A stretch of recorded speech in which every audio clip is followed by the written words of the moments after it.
Buenas tardes, ¿cómo les va? ¿Qué nivel después de cuánto tiempo? No puedo decir que nos estamos viendo la cara porque nos estamos viendo la mitad de la cara. Pero ya vendrá el tiempo, todo tiene su buen momento. Bueno, cuando nos podíamos mirar no nos veíamos y ahora que tenemos que estar tapados. No améis el mundo. Nunca ha sido más fácil para algunas cosas como en este tiempo de no involucrarse. Nos tienen distanciados, encerrados, limitados, y para algunas personas, aunque quisieran, no podrían amar el mundo. El tema que quiero proponerles es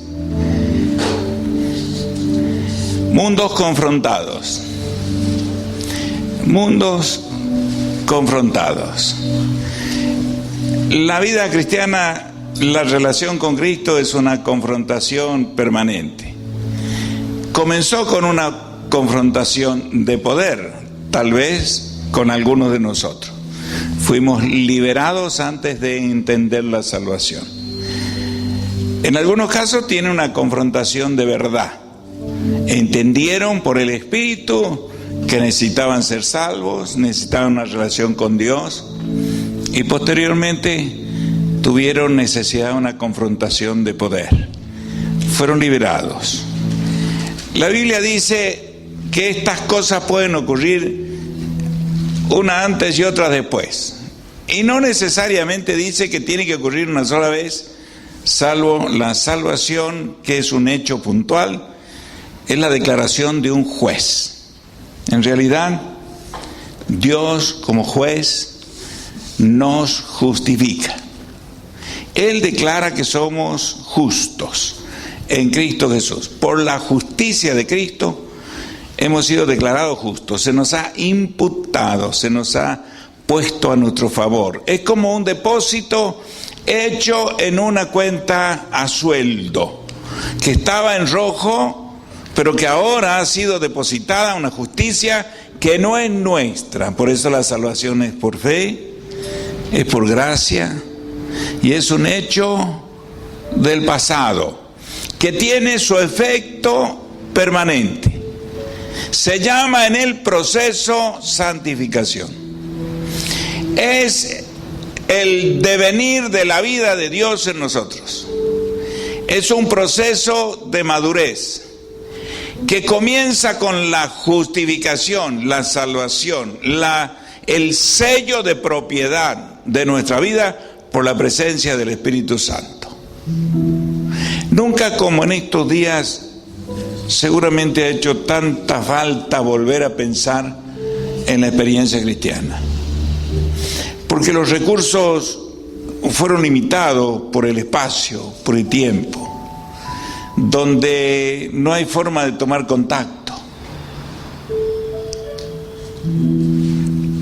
El pastor Bunger, un alemán, él tuvo un largo ministerio en África, y en las llanuras de África se solían juntar 1 millón de personas. En algún lugar de esa llanura había una plataforma, y alrededor de la plataforma habían altos parlantes. Se juntaba 1 millón de personas. No había forma de poder hacer visible y accesible al contacto humano el predicador. Ya a los 100 metros ya no se veía. Era gente y gente, 1 millón de personas. La gente se iba por semanas y se quedaban en las noches. Pero mientras él iba predicando, el Espíritu de Dios iba haciendo en la vida de las personas, iba completando en la vida de las personas las expectativas de fe con las que venían. Quiere decir que la salvación es por gracia, es iniciativa de Dios. Pero no queda desactivado el receptor. Siempre es una combinación de dos. Yo respondo al que me busca. Yo estoy accesible al que tiene hambre de mí. Y este es el mensaje que está girando en el mundo. Nunca como hoy la gente se ha alejado de Dios cuando ha tenido oportunidades de acercarse a Dios. Y nunca como hoy está tan disponible Él para nosotros. No améis el mundo. La historia de José, que está en Génesis 37, del versículo 7 al 23, un momento de la historia que comenzó con su adolescencia, diríamos querida, protegida, cuidada, diríamos consentida de Jacob su padre. Dios le da un sueño, le anticipa el proyecto de Dios con su vida. Verás inclinándose hacia ti, a tu padre, a tus hermanos, y tú como una gran espiga serás su alimento. Este joven cuenta ese sueño, y los celos y la envidia y el carácter alejado de Dios de sus hermanos, inmediatamente reaccionó con rabia, con enojo, y la idea era matarlo, pero sugirieron venderlo. Lo vendieron como esclavo a los madianitas, a una comunidad de los pueblos vecinos, y se fueron a Egipto. Pero la Biblia dice que el Señor estaba con él. La mano del Señor estaba con él.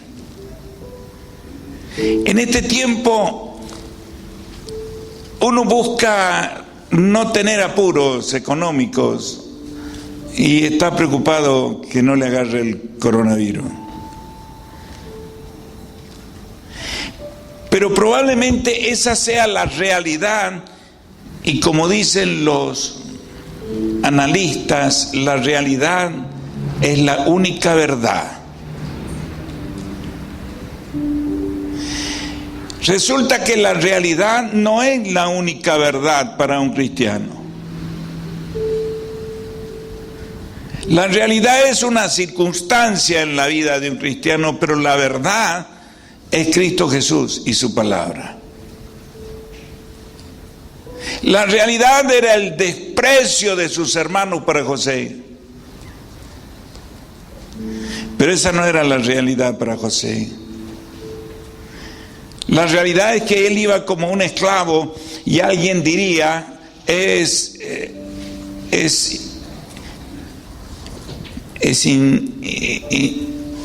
insufrible la situación de él, pero la mano de Dios estaba con él. Esa era su realidad. Hoy en día, ¿cuál es la verdad suya? Cuando este joven llega, lo ve Potifar, lo incorpora, lo compra a los ismaelitas, lo compra como esclavo, lo incorpora a su casa, lo ve capacitado y se da cuenta que todo lo que él toca prospera. Se da cuenta que el Dios al cual él sirve está con él. Potifar, por estar cerca de Faraón y ser una de las personas, diríamos, visionarias de la mayor autoridad, era un tipo que podía captar. Y no solo descubrió que era un joven capacitado en lo físico, sino que era también hermoso, pero él vio lo que pasaba alrededor de su vida. Y esa debe ser nuestra mayor preocupación.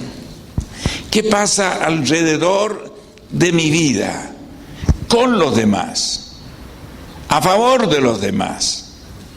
en beneficio de los demás, por los dones que Dios ha puesto en nosotros. No somos una comunidad cualquiera. El contraste confrontativo de nuestro mundo interior con el mundo exterior debe ser inevitablemente notable. Fue así que cuando José fue incorporado a la casa de Potifar, la esposa de Potifar comenzó a asediarlo. Y todo el tiempo estuvo reclamándole que se acostara con él. Es interesante lo que José decía dentro de sí, porque para que haya una confrontación de mundo, tiene que haber una confrontación de poderes, tiene que haber una confrontación de verdades, tiene que haber una confrontación de valores. Porque si no existe eso, tampoco va a haber confrontación. Simplemente va a ser acomodo, va a ser negocio, va a ser trueque. En el capítulo 39 de Génesis, en el versículo, dice que la mujer lo asediaba todo el tiempo. Un día preparó esta mujer de tal manera que no hubiera ningún otro personaje y lo agarró. Dice que lo agarró. Tomó a José, lo apretó y él logró zafar y se fue. Pero miren lo que él decía. Hablando ella a José cada día y no escuchándola él para acostarse al lado de ella, para estar con ella, aconteció que entró él un día en casa para hacer su oficio. No había nadie allí en la casa. José tenía temor de Dios, tenía valores, tenía prioridades. Inevitablemente eran diferentes a los de esta mujer. En este caso, él tuvo que iniciar una confrontación de poder y de verdad. En una de esas charlas dice que aconteció que desde cuando él le dio el encargo de su casa y de todo lo que tenía, en el versículo 5, Jehová bendijo la casa del egipcio a causa de José, y la bendición de Jehová estaba sobre todo lo que tenía, así en casa como en el campo. Potifar era un tipo práctico, como hebreo, como egipcio, como semita, era práctico. El tipo veía el negocio. No importa que Dios lo bendiga, si por la bendición de Dios sobre él trae bendición a mi casa y a mi campo. Y Potifar descubrió que lo que había pagado por este esclavo no era nada comparado con los beneficios. Aconteció después de esto que la mujer de su amo puso los ojos en José, por supuesto de una manera diferente que la de José. Duerme conmigo. Él no quiso y dijo a la mujer de su amo: he aquí que mi señor no se preocupa conmigo de lo que hay en casa, y ha puesto en mi mano todo lo que tiene. No hay otro mayor que yo en esta casa, y ninguna cosa me ha reservado sino a ti, por cuanto tú eres su mujer. ¿Cómo pues haría yo este grande mal y pecaría contra Dios? Tengo un libro que se llama El éxito no es casualidad.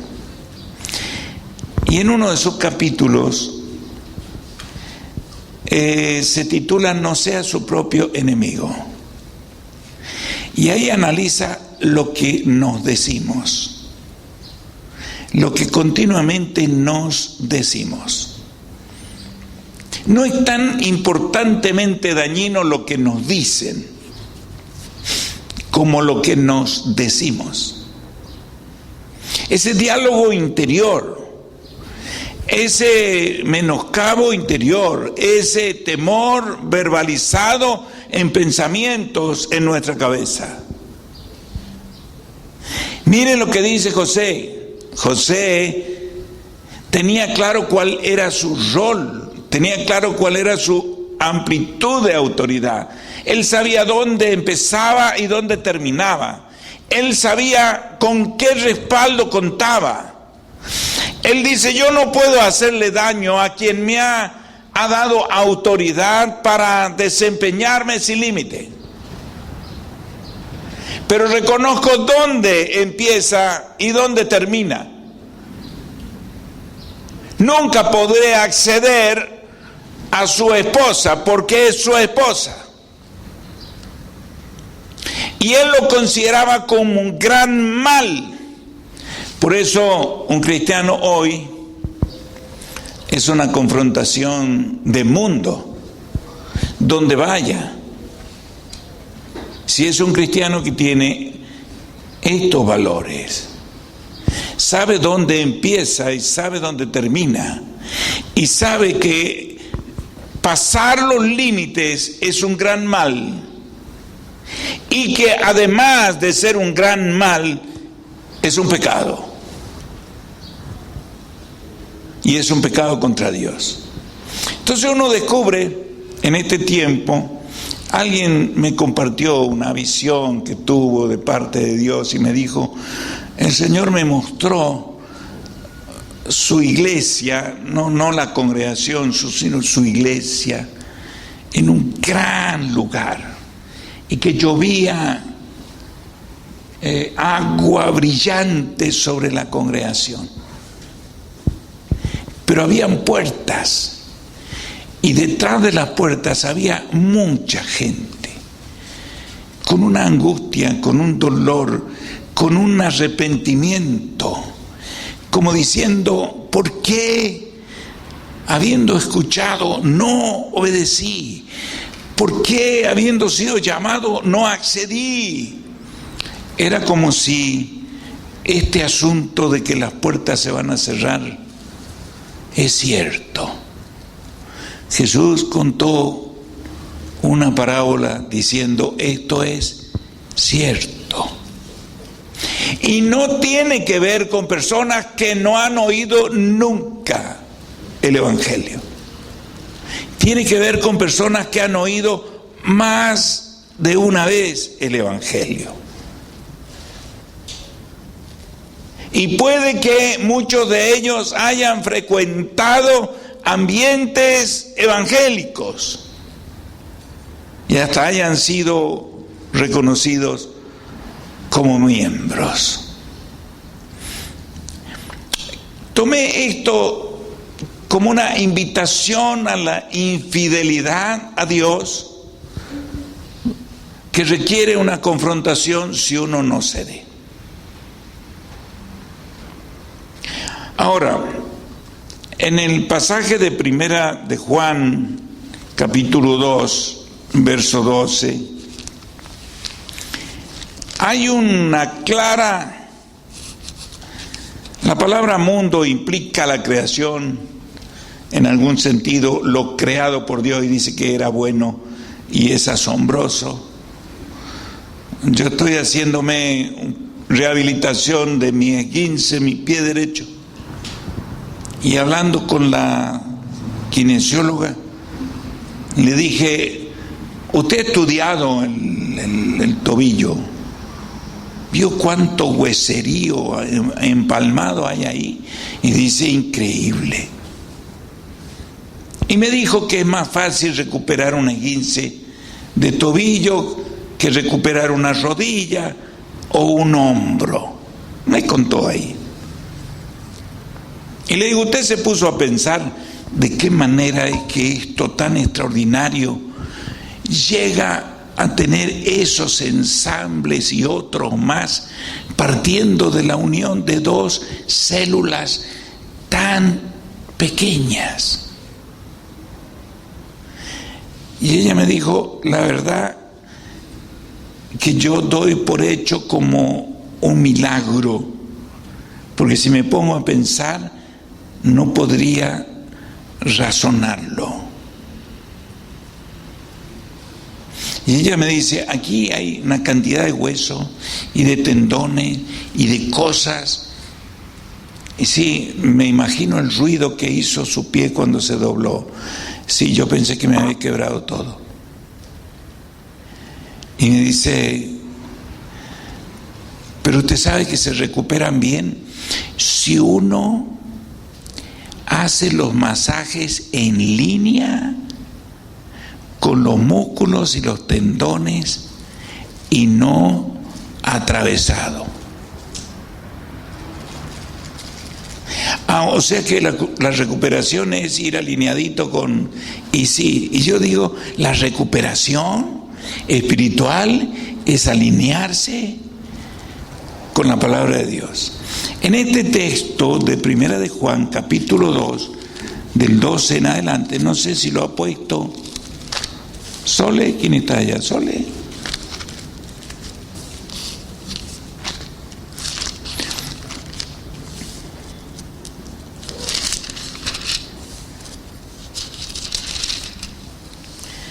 La palabra mundo significa lo creado, la creación, las cosas, los árboles. Y dice que eso fue muy bueno. Pero también mundo significa las personas sin Dios. Y él estaba en el mundo y el mundo no los reconoció, las personas. Pero también significa mundo la filosofía sin Dios, la ideología sin Dios, el estilo de vida sin valores espirituales. Eso es lo que más está batallando con la vida de jóvenes, adultos, niños en este tiempo. Y este texto dice: hijitos, ya es el último tiempo, según vosotros oísteis que el anticristo viene. Confrontación. Por eso conocemos que es el último tiempo. Salieron de nosotros, pero no eran de nosotros, porque si hubieran sido de nosotros, habrían permanecido con nosotros, pero salieron para que se manifestase que no todos son de nosotros. Hay una confrontación allí. Pero fíjese en el versículo 17. Y el mundo pasa y su deseo, pero el que hace la voluntad de Dios permanece para siempre. Confrontación de mundo, el mundo de un joven, un adulto, una familia, un matrimonio cristiano, es un mundo que tiene una ideología cristiana, tiene valores cristianos, tiene principios cristianos. Y si se mueve en medio de personas que tienen otra ideología, inevitablemente van a haber confrontaciones. Y en algunos casos van a haber pérdidas. La justificación es un acto de un juez. A través de la justificación, la condenación que nos merecíamos como pecadores por la culpa fue quitada. Porque el juez decretó que Cristo pagó la fianza y se me imputó justicia, perdón, liberación de culpa, un acto pasado. Pero inmediatamente se inicia un proceso de santificación, donde las ideologías, los valores, las contracciones que trae el mundo sobre la mente bajan y sube el valor del Evangelio. Y en este tiempo tal vez no ha faltado la música cristiana, tal vez no ha faltado la prédica cristiana. Hoy en día usted tiene en el celular, en la computadora, en la tablet, usted tiene en la televisión.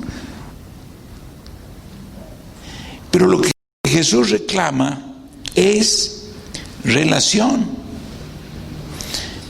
Me quedan 10 minutos. Busquemos por favor Apocalipsis 3.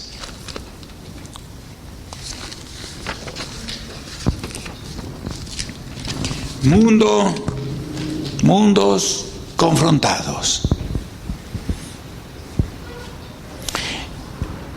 Estos mundos a veces se confrontan en la escuela primaria. En el tiempo de Perón, en el gobierno de Perón, los evangélicos tuvieron que entrenar a sus hijos para que en la escuela primaria no aceptaran una presión ideológica a través de los libros, la lectura, de meterle en la mente de los niños la ideología de Perón, el justicialismo que estaba hasta en los libros. Y los niños se volvieron defensores de la fe, eran apologetas, defensores de la fe. Era increíble ver a los niños pararse en la clase y decir: eso es idolatría, a Dios eso no le agrada y yo no lo voy a hacer. Los padres tenían que ir a la escuela y defender la libertad de conciencia, la libertad de culto. Esos niños llegaron a ser jóvenes y tuvieron la misma confrontación en la universidad. Esos niños llegaron a ser líderes, ya sea en el ámbito del liderazgo evangélico o en ámbitos de la sociedad, y no olvidaron aquella pelea y confrontación de mundos. Eso va a venir. ¿Y qué van a hacer nuestros niños? ¿Van a poder distinguir entre lo que es del Espíritu de Dios y lo que no es del Espíritu de Dios? ¿Van a tener el valor transferido nuestro para que ellos tengan confianza de que su papá, su mamá va a venir a la dirección de la escuela y va a reclamar, va a respaldar la posición de él? Esto no es de Dios y yo no lo voy a hacer.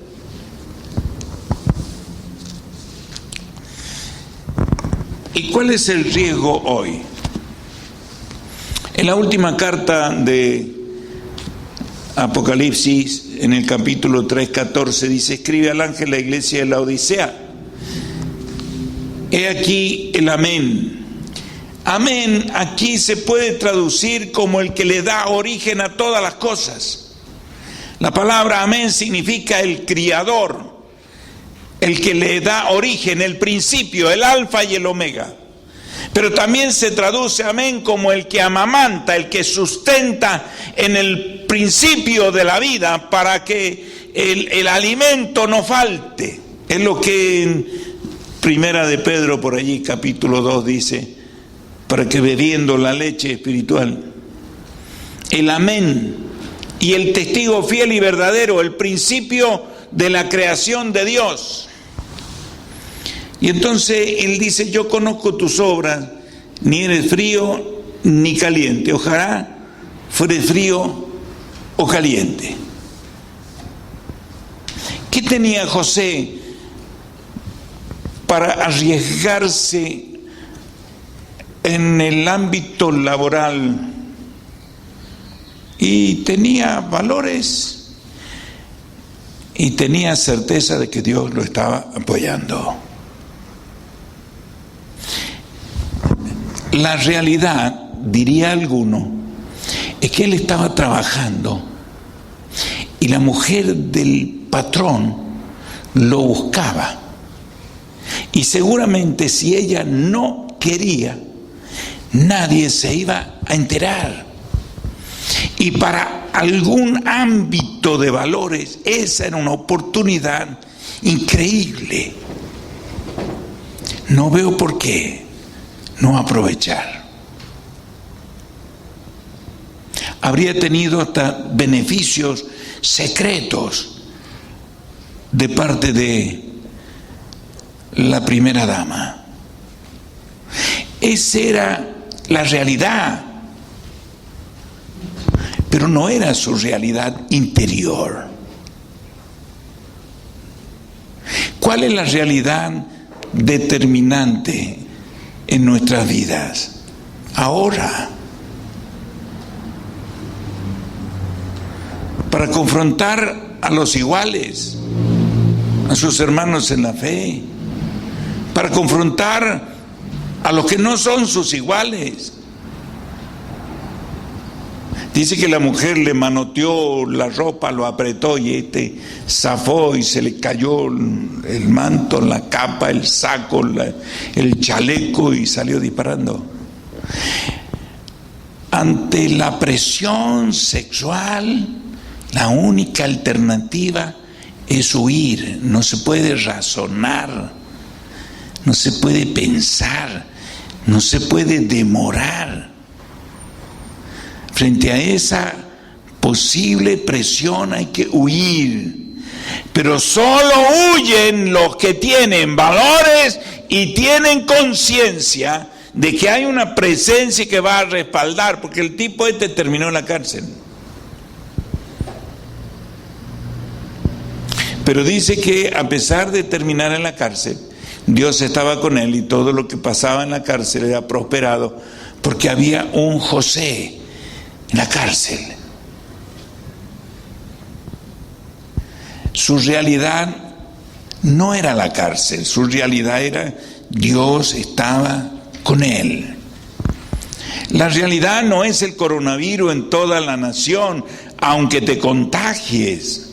Han habido pastores que han muerto de coronavirus.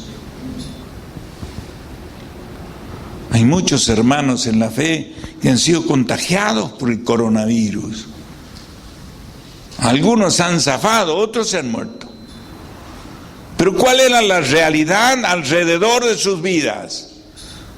El pastor Silvestri, el ideólogo de Canal Luz, partió a la presencia del Señor hace unos días por coronavirus. Estaba salió, lo volvieron a internar y se murió. Diría la gente, se murió. Pero el mensaje es, gracias a Dios por nuestro Padre, por lo que ha hecho hasta aquí, por lo que Dios pudo hacer a través de él. Ahora está en su presencia. Vamos a extrañarle, pero no estamos enojados con el cielo. ¿Cuál es la realidad? Con el tiempo José salió de la cárcel y pues pasó a ser el que bendecía a todo el imperio. Si José es diríamos el tipo de la iglesia, el ejemplo de la iglesia, la metáfora de la iglesia, en el Salmo 80 que yo usé para predicar el domingo pasado, dice: oh Jehová, que pastoreas a Israel, que pastoreas a los descendientes de José. Salmo 81. ¿Y quiénes son los descendientes de José? Usted y yo. Los descendientes de José, los descendientes de Jesús. De tal manera que allí donde usted está, tiene que prosperar lo que ocurre. La vida familiar, la vida relacional, la vida comercial, la salud, la esperanza, la salvación debe prosperar, no por usted, sino por el que está en usted. Y a cada instante en la vida de la historia de José, dice, y Jehová estaba con él, y Jehová hacía prosperar su camino. Esa era la realidad, y eso confrontaba la realidad de José, confrontó el hambre de su familia. La realidad de su familia era hambre, la realidad de José era abundancia. Por eso se le llama a José el segundo padre después de Abraham, porque él instrumentó los recursos de Egipto para salvar a la familia, a su padre y a sus hermanos, que tenían miedo de que se tomara venganza. Por eso José era un hombre de fe. Dice, cuando él iba a morir, cuando ustedes salgan de aquí, se llevan mis huesos y los sepultan en la tierra prometida, donde ustedes van a ir a echar raíces. José veía por fe el futuro. Ustedes no van a quedarse aquí. Se quedaron mucho tiempo, 400 años. Yo no sé qué va a pasar con Argentina, el modo en que está Argentina va a salir adelante. La realidad es muy mala en todo sentido, en lo político, en lo institucional, en lo económico, en el testimonio, en la esperanza de otras naciones, teniendo en cuenta el modo de gobernar. Pero ¿cuál es la realidad para usted y para mí? ¿Cuál es la realidad que yo voy a sembrar en mis hijos que me están trayendo nietos? Diría el parentesco de Jairo: ya no molestes más al maestro, tu hija ha muerto. Esta es la nueva realidad. Saliste con una realidad de tu hija enferma, grave, en cama, a buscar ayuda en Jesús. Saliste con una realidad, tu hija enferma, pero él tenía en su corazón y en su mente, sembrado por el pueblo de Dios, otra realidad, y confrontó una realidad con la esperanza que Jesús le daba. Cuando llegó allá, Jesús le dijo: yo voy a ir y la voy a sanar. Cuando vienen con la otra realidad, le dicen: tu hija ha muerto, no molestes más al maestro. Esa era la realidad y esa era la verdad que traían sus parientes sin fe. Lo vinieron a buscar. Lo normal es que él se fuera con ellos. Acá no hay adulterio, acá no hay tentación, no es la experiencia de José.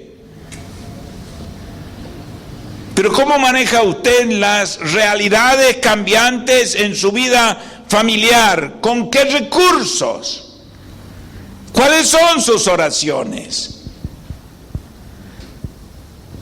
Y entonces, cuando Jesús oyó que le decían: tu hija ha muerto, no moleste más al maestro, Él distrajo un instante de la atención de la mujer que había sido sana por tocar su manto y se dirigió a él y le dijo: mantente creyendo. Esa es tu realidad. Yo soy tu realidad, no aquella. Porque aún hoy, cuando alguien muere en Cristo Jesús, no es la realidad definitiva. Es solo una circunstancia. La realidad es que Cristo es la resurrección. Y quienes están viendo una realidad de muerte, puedan oír que de usted fluye una realidad de esperanza. Que es lo que Jesús está anhelando que la iglesia siembre. Y el hombre se quedó con Jesús. Jesús terminó con la mujer y se fue a su casa. Usted ha venido acá hoy y seguramente vino dejando una realidad o viene siendo parte de una realidad. Puede que sea buena, mediocre o mala. Puede que usted vea el futuro como complicado. ¿Será que va a oír a Jesús decirle: mantente creyendo? Porque cuando saliste de allá, saliste con una certeza de que si encontrabas simpatía en mí y lograbas traerme hacia la niña no iba a morir.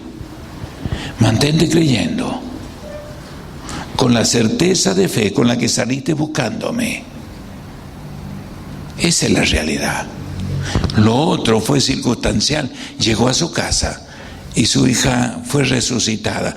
Esta es la realidad. Los que mueren en Cristo resucitarán y la eternidad no tiene fin. Si usted no vive la luz de esta realidad, usted no confronta a nadie con su mundo, pero tampoco tiene ganancia. Este es el gran desafío de hoy. Mundos confrontados todo el tiempo. Y los que son adultos, ayuden a los niños. Aunque sea un gran desafío, enséñenles a vivir esta realidad. Porque este es un tiempo donde los niños, los adolescentes, los adultos deben aprender a confrontar con su mundo de fe el mundo sin fe. Amén. Nos ponemos de pie.